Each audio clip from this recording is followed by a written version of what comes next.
नेकपा एकीकृत समाजवादीका अध्यक्ष माधव कुमार नेपालले आगामी निर्वाचनमा नेकपा एमालेसँगको सहकार्य सम्भव नभएको स्पष्ट पार्नु भएको छ।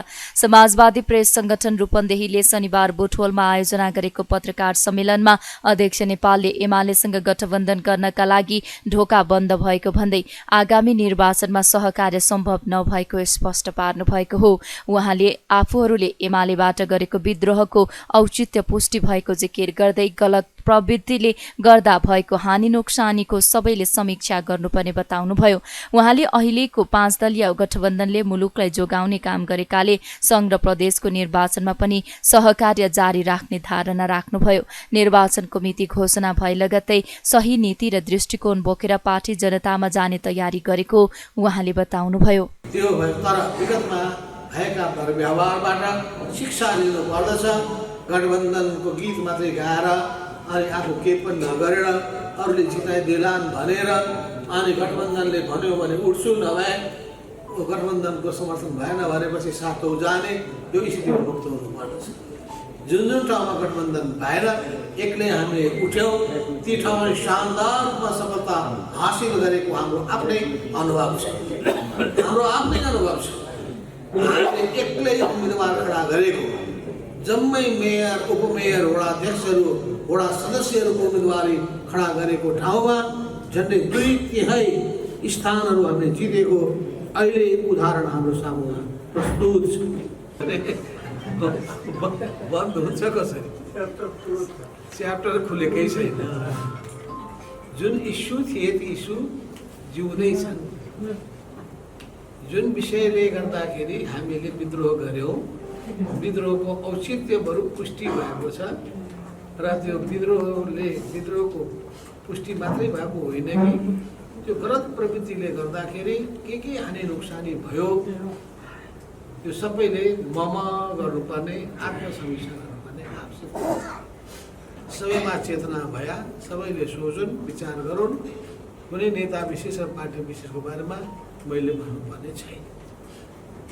अब जहाँसम्म हामी अगाडि बढ्ने कुरा हो, हामीले मैले भनिहालेँ हाम्रो उद्देश्य क्लियर छ। हाम्रो राजनीतिक उद्देश्य नेपाल राष्ट्रको उन्नति हो र जनताको प्रगति हो। राष्ट्रको उन्नति र जनताको हित र प्रगतिको लागि हामी समर्पित भएर अघि बढ्न चाहन्छौँ। त्यसको निम्ति कम्युनिस्ट पार्टीले नै महत्त्वपूर्ण भूमिका खेल्न सक्दछ। अब कसको कहाँ बुइमा को चढ्यो त्यो आफ्नो आफ्नो व्याख्याको कुरा हो, आफ्नो आफ्नो नजरियाको कुरा पनि हो। कसैले काङ्ग्रेसको बुइमा चढ्यो भन्छन्, कसैले काङ्ग्रेसलाई बुइमा चढाउनु भयो भन्छन्। यो तपाईँहरू पहिले आपसमा छलफल गरेर लगाउनुहोस् अनि हामीलाई भन्नुहोस्।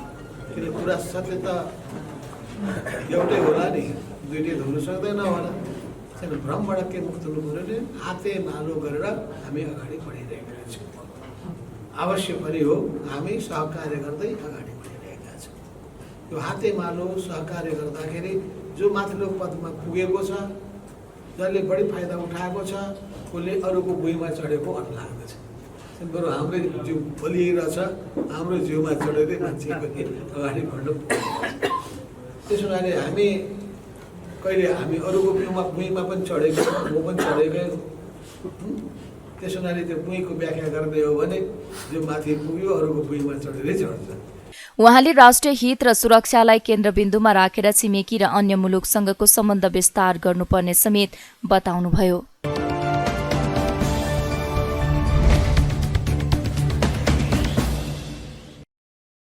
उपराष्ट्रपति नन्दबहादुर पुनले विश्वमा नेपालको मौलिक पहिचान गराउने माध्यम नृत्य भएको बताउनु भएको छ। शनिबार काठमाडौँमा आयोजित नृत्य प्रतियोगिता कार्यक्रममा उपराष्ट्रपति पुनले नृत्यका धेरै विधा रहेको भन्दै यसले विश्वमा नेपालको मौलिक पहिचान गराउने बताउनु भएको हो। उहाँले समाजको रूपान्तरणसँगै नेतृत्वमा मौलिकता कायम राख्नुपर्ने धारणा समेत राख्नुभयो। नृत्यका सन्दर्भमा औपचारिक शिक्षा सुरु हुनु सकारात्मक भएको भन्दै नृत्यको माध्यमबाट रोजगारीको सृजना समेत भइरहेको उहाँले बताउनुभयो। नृत्यको उत्पत्ति कसरी भयो, नेपालमा नृत्यको इतिहास कति लामो छ र नेपालको नृत्यको वर्तमान अवस्था के छ र भन्ने बारे यसका ज्ञाताहरू तपाईहरु यहाँ उपस्थित हुनुहुन्छ। म आज नृत्य प्रतियोगिता भएको र हामी सबैले नृत्य हेर्न र त्यसमा रमाउन आतुर भएकाले म यसतर्फ धेरै बोल्न चाहँदैन र मात्रै म के भन्न चाहन्छु भने हामीले नृत्यमा हाम्रो मौलिकता बिर्सिनु हुँदैन। हामी जहिल्यै पनि हाम्रो आफ्नो मौलिकतालाई सधैँ ध्यानमा राख्नु पर्दछ र मौलिकता कायम राख्नु पर्दछ। मैले अघि पनि भने नृत्यमा हाम्रो संस्कृति झल्किरहेको हुन्छ, नेपालीहरूको पहिचान झल्किरहेको हुन्छ। विश्व जगतलाई नेपालको पहिचान देखाउने यो एउटा सशक्त माध्यम हुन सक्दछ अथवा बनिरहेको छ। हाम्रो नृत्यमा हाम्रो मौलिकता रहेन भने सायद हामीले हाम्रो पहिचानलाई पनि स्थापित गर्न सक्दैनौँ। त्यसैले हामी भन्न सक्छौँ कि हाम्रो नृत्यमा हाम्रै खालको मौलिकता छ। नाच्नु गाउनु भनेको एउटा बिग्रिनु हो, अल्लारिनु हो भन्ने खालको मान्यता थियो र आज परिस्थिति बदलिएको छ। नृत्यमा औपचारिक शिक्षाहरू हुन थालेका छन्, स्कुलहरू खुलेका छन्, सबैजसो विद्यालयहरूमा नृत्य कला सञ्चालन भइरहेका छन्। नृत्य एउटा रोजगारीको माध्यम पनि बन्ने गरेको छ। म नेपाली नृत्य तथा नेपालमा नृत्यलाई यो अवस्थासम्म पुर्याउनको लागि महत्त्वपूर्ण योगदान पुर्याउनु हुने तपाईहरू नृत्य निर्देशक, नृत्यकार सबैमा हार्दिक सम्मान व्यक्त गर्न चाहन्छु। कार्यक्रममा उपराष्ट्रपति पुनले विभिन्न व्यक्तिहरूलाई सम्मान गर्नुभएको थियो।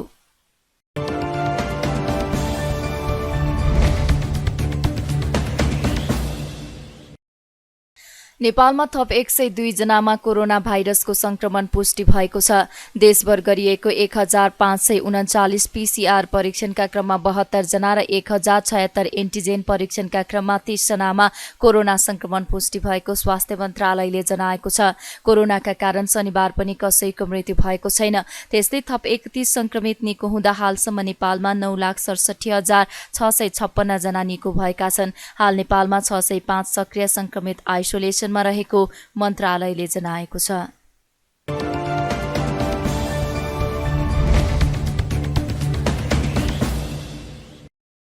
नेकपा माओवादी केन्द्रले स्थानीय तह निर्वाचनमा भएको अन्तर्घातका बारेमा छानबिन गर्न 3 सदस्यीय समिति गठन गरेको छ।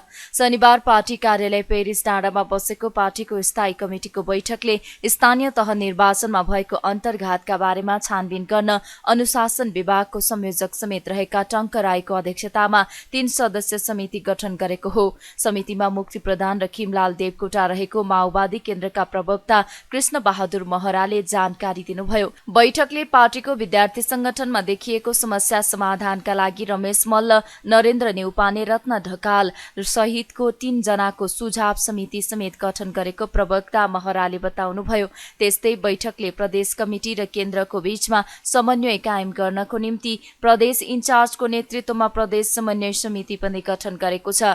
उक्त समिति आगामी संघ र प्रदेशको चुनावसम्म रहने गरी गठन गरिएको र समितिमा सबै केन्द्रीय सदस्यहरू र सबै प्रदेशका पदाधिकारी रहने प्रवक्ता महराले बताउनुभयो। आजको थाई कमिटी मिटिङमा थोरै केही निर्णय भएका छन्। त्यो निर्णय म जानकारीलाई तपाईहरुलाई सुनाउँछु। पहिलो कुरा, यो चुनावमा विगतको स्थानीय चुनावमा अन्तर्घात भयो पार्टीभित्रीबाट भन्ने आवाज उठेको हुनाले र कतिपय केन्द्रीय समितिकै विरुद्धमा, सदस्यकै विरुद्धमा पनि उठाएको हुनाले हामीले 3 जनाको एउटा छानबिन समिति बनायौँ। त्यो छानबिन समितिमा टंक राई अनुशासन विभागको संयोजक हुनुहुन्छ, अध्यक्ष हुनुहुन्छ। उहाँको अध्यक्षतामा मुक्ति प्रधान र खिमलाल देवकोटा रहेको 3 सदस्यीय छानबिन समिति बनाइएको छ। एउटा निर्णय थियो। दोस्रो नै विद्यार्थीमा अलिकति तपाईँले सुन्नु पनि हो,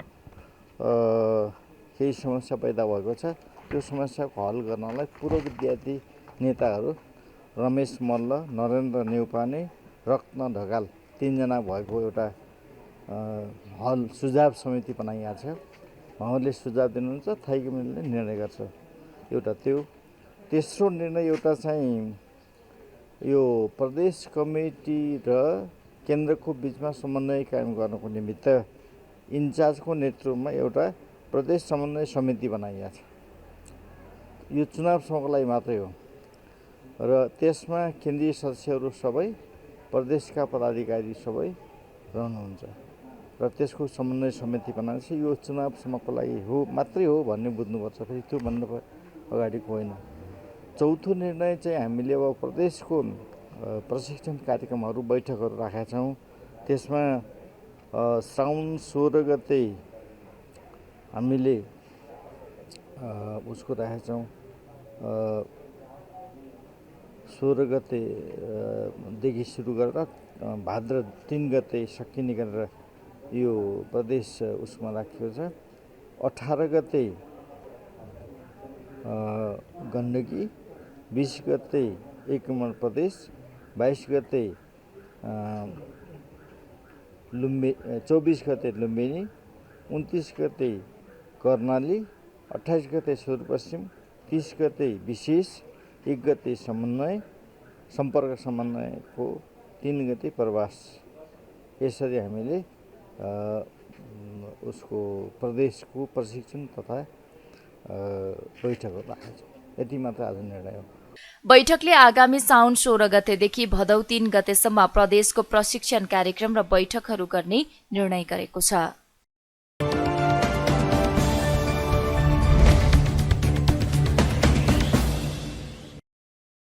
सभामुख अग्निप्रसाद सापकोटाले निर्वाचनमा हुने सबै खालका विकृति र विसङ्गतिको अन्त्यका लागि अभियान सञ्चालन गर्नुपर्ने बताउनु भएको छ। शनिबार काठमाडौँमा राष्ट्रिय युवा परिषदले आयोजना गरेको संघीय नमुना युवा संसद अभ्यासको उद्घाटन गर्दै सभामुख सापकोटाले अहिले सामान्य मान्छेले चुनाव लड्नै नसक्ने गरी खर्च हुन थालेको र चुनावमा विकृति र विसङ्गति देखिन थालेको भन्दै यसको अन्त्यका लागि युवाहरूले अभियान नै सञ्चालन गर्नुपर्ने बताउनु भयो। हालै भएको स्थानीय तहको निर्वाचनमा काठमाडौँको र अन्य स्थानको विश्लेषण गर्दा विद्यमान परिस्थितिबाट जनताहरू सन्तुष्ट नदेखिएको उहाँले बताउनुभयो। उहाँले जनताको भावनालाई नेपालका राजनीतिक पार्टी र नेतृत्वमा बसेकाहरूले बुझ्न नसके आगामी चुनावमा अर्कै परिस्थिति आउन सक्ने धारणा राख्नुभयो। त्यस्तै उहाँले चुनावलाई स्वतन्त्र, निष्पक्ष, शान्तिपूर्ण रूपमा सम्पन्न गर्न र असल इमान्दार उम्मेद्वारलाई जिताउनका लागि युवाहरूले गरेको नमुना संसद अभ्यासले महत्त्वपूर्ण योगदान गर्ने जिकिर गर्नुभयो। चुनाव र त्यसपछि अन्यत्रका चुनावहरूले के देखाएको छ त भन्दाखेरि विद्यमान परिस्थितिबाट तपाईँ, हामी र सबै जनताहरू सन्तुष्ट छैनन्। यो सन्तुष्ट छैनन् भन्ने कुरा बडो भद्र, शालीन र चुनावको माध्यमबाट जनताले अभिव्यक्त गरेका छन्। यो कुरा नेपालका राजनीतिक पार्टीहरूले, नेपालको राजनीतिक नेतृत्वमा बसेकाहरूले हामी सबैले बुझ्न सकेनौँ। हामी सबैले भने तपाईँहरूलाई भन्दा विशेष रूपमा मैले आफैलाई पनि भन्दैछु, किनभने म 3टा अङ्गमध्ये एउटा अङ्गको नेतृत्व गर्दैछु। हामीले त्यो सङ्केत बुझेनौँ भने, त्यो इसारा बुझेनौँ भने फेरि अर्को पहल कदमी अगाडि आउनेछ। फेरि हाम्रा अगाडि सङ्घीय संसदको चुनाव पनि हुँदैछ, त्यसै गरी चाहिँ प्रदेश सभाहरूको पनि चुनाव हुँदैछ। त्यस अर्थमा पनि तपाईँहरूले यो गर्ने अभ्यास त्यो चुनावलाई स्वतन्त्र, निष्पक्ष, शान्ति रूपमा, पूर्ण रूपमा मात्रै होइन, सही, असल, इमान्दार उम्मेदवारलाई जिताउनका लागि तपाईँहरूको यो अभ्यासले कहीँ न कहीँ एउटा महत्त्वपूर्ण योगदान गर्नेछ भन्ने मलाई विश्वास लागेको छ। त्यही दिशामा तपाईँहरूले छलफल गर्दा, बहस गर्दा अहिले चुनावमा देखिने विकृति, विसङ्गतिहरू, अब सबभन्दा डरलाग्दो कुरा त तपाईँहरूले पनि थाहा पाइराख्नु भएको छ, यति धेरै पैसाको खोलो बग्छ चुनावको बेलामा, त्यो भनिसाध्य छैन। असल इमान्दार कार्यकर्ताले लड्न गाह्रो हुने। तर अहिले के सङ्केत देखा परेको छ भने राम्रोसित हामीले अभियान छेड्न सक्यौँ भने, राम्रोसित हामीले जनतामा गएर चाहिँ यी विकृति र विसङ्गतिका विरुद्ध चाहिँ अभियान चलाउन सक्यौँ भने वास्तवमा फेरि धेरै पैसा खर्च नगरिकन पनि जित्ने पनि छन्। धरानकै उदाहरण लिन सकिन्छ, काठमाडौँकै उदाहरण लिन सकिन्छ, अन्यत्रको पनि उदाहरण लिन सकिन्छ। मुख्य कुरा त के रहेछ भने पहल कदमीको रहेछ। हामी त्यसमा पहल कदमी लिन तत्पर छौँ कि छैनौँ? हामी पहल कदमी लिने कुराको चाहिँ महत्त्व, त्यसको आत्मबोध गर्न सक्षम छौँ कि छैनौँ त्यो आत्मबोध गर्नुतिर तपाईँहरू अगाडि बढ्नुहुनेछ। र फेरि पनि म दोहोऱ्याएर भन्छु, जोड दिएर भन्छु, युवा साथीहरू, विचारभन्दा ठुलो दुनियाँमा केही पनि छैन। सभामुख सापकोटाले अहिलेको समयमा सही विचारका साथ अघि बढ्न युवाहरूलाई सुझाव समेत दिनुभयो।